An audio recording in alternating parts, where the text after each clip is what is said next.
اسلام آباد کے بلدیاتی انتخابات ایک بار پھر ملتوی۔ نون لیگ اسلام آباد کے بلدیاتی انتخابات کی حیثیت تبدیل کرنے کو تیار۔ تفصیلات سب نیوز پر۔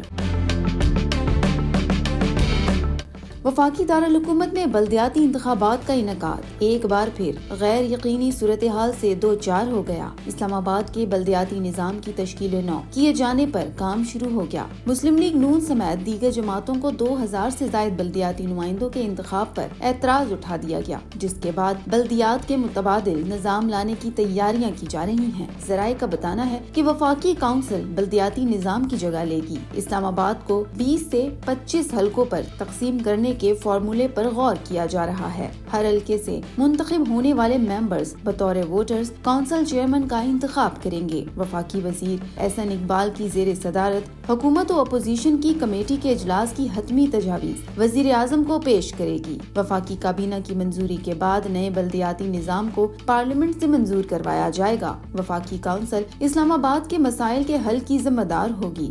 الیکشن کمیشن نے اسلام آباد کے بلدیاتی انتخابات 15 فروری کو کروانے کے شیڈول کا اعلان کیا تھا۔ اسلام آباد میں مقامی حکومت کی مدت فروری 2021 میں ختم ہو گئی تھی، تاہم اب تک انتخابات نہیں ہو سکے۔ ہر بار نئی قانون سازی کے نام پر انتخابی عمل مؤخر کیا جا رہا ہے۔